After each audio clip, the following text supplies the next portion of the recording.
Hello, and welcome to Threads of Fate. Once again, this is not the Links of Tartarus campaign. This is the separate spin-off show designed to help you, the audience, get up to date with who the Hands of Fate are and what they did and what was revealed about them before the stream started.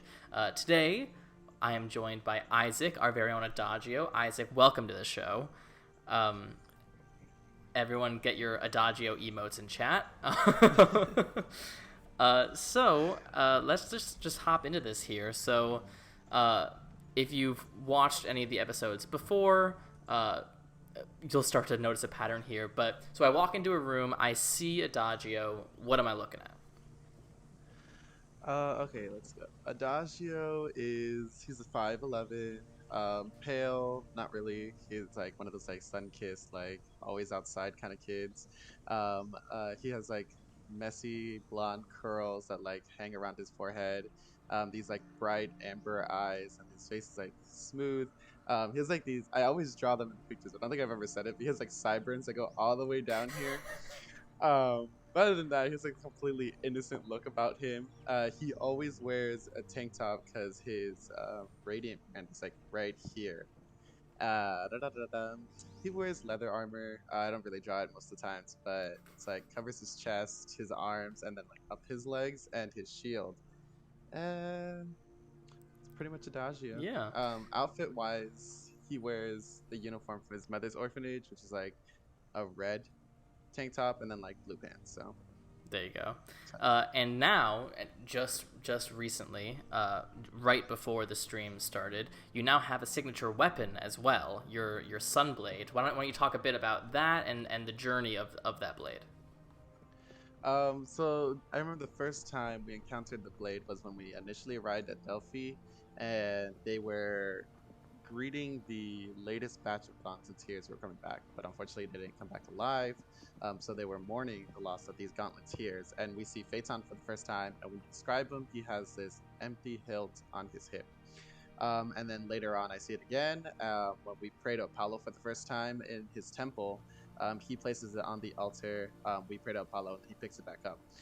We also see a vision when we spoke to the Oracle, and in action, so it like it's like a blade of like pure light. It's like this sword that he uses. It was really cool. And when he eventually dies at the Sun Center Temple, Leothis actually hands it to me and as a gift from our father and Phaeton. So now the blade is mine. Yeah. So basically, for any like D&D people watching, it's a slightly differed Sunblade. It's basically the same thing as a normal Sunblade in the Monster Manual or in the Dungeon Master's Guide, but it has a couple different features. Primarily, this is a learning weapon, which is a homebrew idea that I am using in my campaign that is based on Matthew Mercer's Vestiges of Divergence, essentially meaning that it is a weapon that can grow with the adventurer. So it has multiple different phases that it can go into, getting progressively more and more powerful, and those augmentations or those transformations happen. They are spurred by character development, not necessarily like a big level up or a big accomplishment in terms of gameplay, but more of an accomplishment or a change in the character itself. So it's a bit more of a narrative-based progression, with the added benefit in this world, specifically in Gaia, that learning weapons are weapons made by or blessed by the gods. So Redemption, the Sunblade, was something that was crafted for Phaeton from Apollo that is now with you, and so it has some of Apollo's own energy connected to it. So that's exciting. the first one in the campaign. Ooh, others to come. Yes, probably. I mean, there's options. There's always opportunities for more. But also, the Link of Mnemosyne is also a learning weapon as well, just a slightly different one. Also, right before the stream started, you bought a pet. I did. Talk about that. Yes. So after some trauma, almost losing Honora, etc., etc. We visited a pet shop where I decided to buy a pet raven, and I named him Reed after a childhood best friend my character had. And Reed is he's there. I have a decent animal handling for him to be around. He mostly just like sticks around for the food because I'm Yeah, not he's that good chilling. at it. He's just chilling.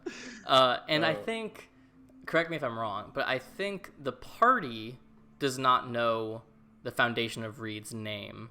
Or at least the characters don't, but the party heard in the memory, they heard Reed the human mentioned. mhm. But the party themselves don't know the No. connection, right? Okay. And obviously, we can't talk about you, Isaac, without talking about your artwork. So if anyone has looked on our socials or whatever, any like fan art or art of the campaign is all him. Isaac is the unofficial, official campaign artist. I'm definitely gonna have like a montage of some of your work right now. So talk a bit about like your process or why you feel inspired to make art and that sort of thing.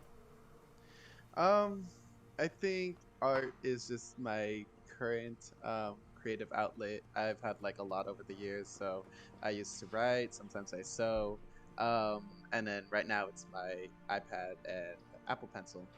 Um, which is really funny because over like the last few weeks, I've really wanted to just buy an F ton of like fabric and just throw Adagio's outfit together, and I'm like, just pull Yes, up on dude. stream one day and just be like, "What? This is what I wear to bed every day." I would love that. I would love um, that. Sometimes when we're in the middle of a campaign, like an idea will come to me and it'll stick to me. And when I tell you it's like 3 a.m. and I'm like, Adagio's hair won't floop the right way. um, Sometimes it's something specific. Sometimes it's just a random feeling. Like me and Anura, I've done a bunch of those recently Hmm. because I just love like the friendship between the two characters. I would like to do a lot more of like group pictures, definitely. I'm just really bad with body anatomy, so it's like I can see it and I just can't make it. It's Right. frustrating. Believe me, as an artist myself, I understand the struggle.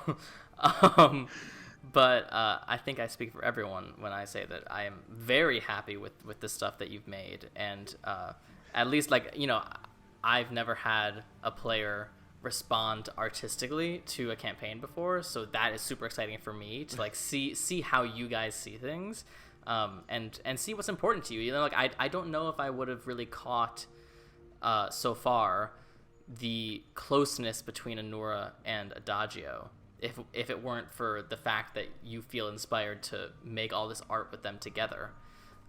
And obviously they're always roommates and that sort of thing. But I mean, I guess that's a good transition to talk a bit about why is it that you feel a stronger connection with Anura? I uh, I don't even I don't even think I could explain it honestly, because I know me, Ryujin, and Alexio started the campaign all together, and Hmm. then it was Nora, and then we added in Ilme. Um, so I feel like mentally I should have a stronger connection to Ryujin and Alexio's. But then you like throw in a Nora, and it was like it's like one of those like polar opposites where she's there literally. Nora is literally the moon and I'm literally the sun, and we just like complement each other in like so many different ways. It might just be like their backstory, their connection to Artemis, and the fact that I love Apollo and Artemis so much. Their character altogether and the person that Anna is just like phenomenal. Um, it might just be the random need to want to like punch someone stronger than me and like Yeah, it's get my funny. ass kicked. I was talking about this in Alexios's episode that like I never told you guys to try to build your characters around the gods that you serve. That being said, the relationship between Adagio and Anura is such a sort of like a sibling rivalry, but also like a really deep sibling love that is very reminiscent of Apollo and Artemis, which is one of those like unintentional through lines that I'm obsessed with. But speaking of your gods, obviously of all of the demigods, of all the people who worship gods in the campaign, you probably have the closest relationship due to being a cleric of your god who is also your father. So talk a bit about your relationship with Apollo, and also because you do mention Artemis a lot. Talk a bit about your relationship with the gods. Okay, so I grew up in an orphanage, my mother's orphanage, that she rented for her aunt, and I've like named Ari and Elle's orphanage and home for lost children. And they themselves are twins, so as children, they were fascinated by the twin gods, Apollo and Artemis. So when they started their orphanage, and when my mother eventually met Apollo, fell in love, had me, they would tell the children and everyone stories of Apollo and Artemis. So I grew up listening to these, and we were also right next to Artemis' sacred forest. So growing up, Adagio was always surrounded by his father, and then Artemis was always right there. Um, then I don't even I think Adagio was like 22. His mom wanted him to take over the orphanage. He wanted to see the world. He felt like he was like, just literally taking her place in the world. He runs off and like makes this connection to Apollo, and Apollo answers, gives him his cleric abilities. Ever since then, because beforehand he'd never had any connection to Apollo. Like there wasn't any like kind of communication. There wasn't any like, oh hey dad, how's it going? How's life? How's the universe? To my knowledge, Apollo has never like visited Adagio as a child. But now they have like this whole like world where Apollo visits him in his dreams. If he prays, they have like this whole like field and temple and this whole like connection. Um, and then I think just like having Artemis's forest there, growing up in her forest, playing in the forest, and then fearing the forest, just very grew into Adagio. For sure. And she would technically be like his closest aunt. So to him, it's like Yeah. family's a big thing. So Yeah, for sure. Definitely. And sort of branching off of that, let's talk a bit about the backstory that the party is aware of. So you are, besides Ilme, you are one of the most local adventurers, meaning that you grew up in Gildor, which is very, very close to Looms, where the adventure began. So even now, we are not terribly far from your hometown. So let's talk a bit about what has been revealed so far about Adagio's story. I feel like I've mentioned it a couple times that I'm definitely from Gildor, so everyone should know that. Yeah. And I think they know that you grew up in an orphanage. Yeah. They should know I grew up in an orphanage, but I wasn't an orphan. Right. Let's see. What does the party know about Adagio? Yikes. I mean, I don't think they know much, which is interesting because we sort of started on a very Apollo-centric arc. It feels like we have delved into Adagio a lot, but we really haven't. And we'll get to the memory soon. But it is a bit bizarre thinking how the group is really starting to become a bit of a family, but also no one has asked any questions about who these people are. They let the actions speak for themselves. Elme sent a whole death threat, and we all just like, we're like, okay. And walked away. Yeah. Yeah, I don't think so. I think if Adagio has like mentioned anything in game, it's like super offhand and like randomly obscure. Like, I honestly don't think I don't think there's anything. He's probably, other than like his aunt and mom taught him to play the lyre. Sometimes he would perform at the orphanage. Yeah. They just know that he was supposed. I don't even think they knew I ran away from home. No. Spoilers. I just packed my things and. That's a lie. What do you mean? I have a great connection to both my parents. I just think to the party, like, the biggest thing is my connection to Apollo, and since we seem so close now, they just assume that it's always been connection that has always been that way.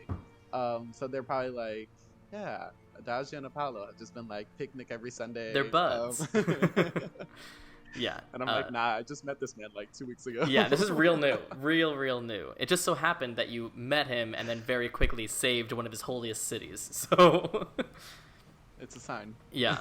So, speaking of saving the city, let's talk a bit about the memory that Mnemosyne awakened in you at the beginning of the siege on Delphi. Now, yours is a bit interesting, and we'll talk about it similarly when we talk to Ilme. that it's a memory you didn't have. It's a memory that had been taken from you that Mnemosyne seemed to reawaken. So, and again, for those of you watching, the entire party heard everybody's memories, but the characters have not talked about the memories specifically. But because the party knows, I think we should just tell them what you experienced. Okay, so I remember writing the backstory. I had created Adagio's best friend, Reed. He was also an orphan, not related to Adagio, obviously. But they grew up together and they would play in Artemis's forest. Even though my mother and aunt would always say, "Don't go too deep. You shouldn't be playing in the forest. There's a whole bunch of dangers." But we were children and we would anyway. And every day we'd go a little further, and then one day, originally, so the way Adagio remembered it before the attack on the city was that him and Reed were playing in the forest, and this fog rolled up on them. He couldn't find Reed. Reed couldn't find him. Adagio takes like 3 steps, and all of a sudden he's not in the forest anymore. Like pops out right at the edge of the forest.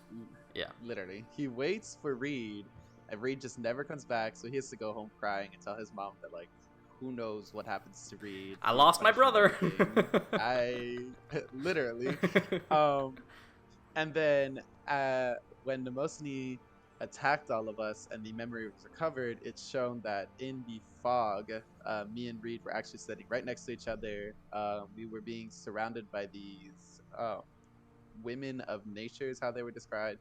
And he was talking about being called to by a tree. And he was like very wanting to get to this tree and go with these women. And he turns to Adagio and asks Adagio to come with him, and the women are like, "No, we don't want Adagio, we just want you." And Adagio's like, "What's even happening?" Ooh, you're not on the list? And Reed's like, "You heard him, you're not on the Sorry, list." man. And he just turns and goes. And then the fog just like wraps us all up, and then all of a sudden, boom, back outside the forest, waiting for Reed. Yeah. Which is traumatizing. Yeah. So, we still haven't quite unpacked it yet, but No. At least some questions may have been answered, or more questions have come up. Yeah. Yeah, definitely. At least I somewhat think that they're wood nymphs who took Yeah, them, they but seem I like some wouldn't sort know. of nature spirit type thing. That's a So. fair assumption to make. Something in that family, at least. The question is why and where.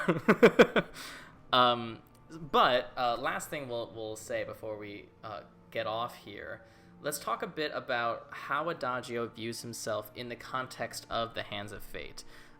Again, because we sort of started with an Apollo-centric arc, it feels like Adagio, at least to me, has taken on a bit of a leadership role. Does he see himself that way, or what?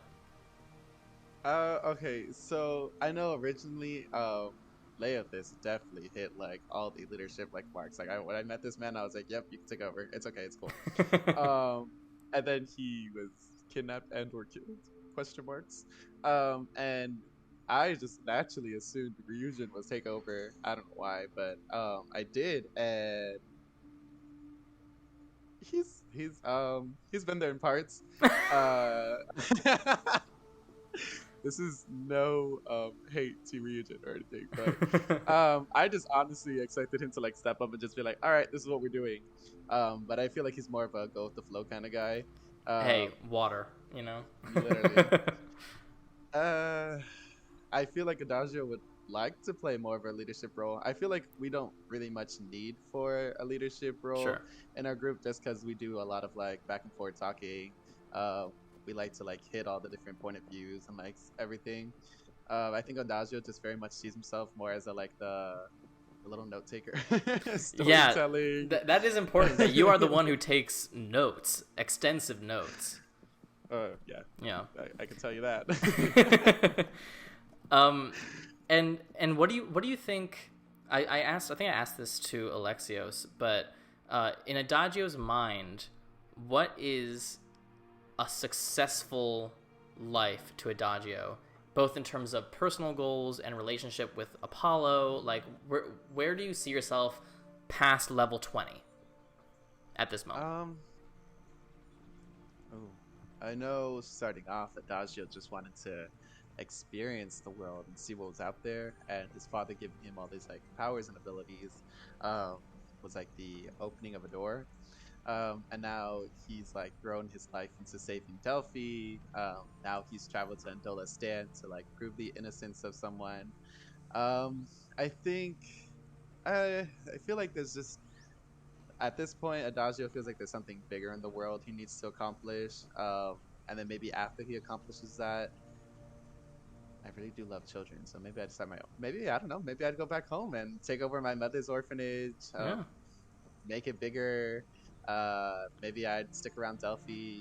I could be the Lord. Could you imagine? Dude, you'd I'd win be that owning some election orphanage. easily. I feel just settling down somewhere where he knows he's making a difference in the everyday lives of other people. For sure, man. Is there anything you think is important for the audience to know about Adagio that we haven't touched on? Oh, I don't. I feel like there's two adagios, and it's like a parent in like some of like the screen, like when you're watching. There's like the adagio who's like, I'm gonna go play with children and heal my friends, and then this is the adagio that's like, punch me and I'll whip out my sword and chop off your head. 100% there are two Adagios. And I 100%. wouldn't be able to explain why that happened. Like it's just a random coin flip where it's like, oh, you rubbed me the wrong way. That's it. I gotta collect my things and Listen, like I'll gather tell the you. chicken. I'll tell you why. It's because you have an awesome magic lightsaber that you haven't really gotten to use yet. I still haven't gotten to use it. That's why. Well, I look forward to seeing more of how Adagio develops. I look forward to seeing your lightsaber in action. And I look forward to seeing more art, man. And for those of you watching, if you are also an artist and you want to give Isaac a run for his money, send us your art. Also, it should probably be worth mentioning that Isaac is also the one who makes the emotes as well. So spam that Adagio emote if you're a tier 1 sub. So thank you, Isaac. Thank you all for watching. As always, the actual Links of Tartarus campaign is every Monday at 7:30 Eastern here on Twitch. And this video and the Links of Tartarus episodes all go up on YouTube 3 days after they air. Isaac, thank you so much for your time. Those of you watching, thank you so much for joining us, and we will see you next time.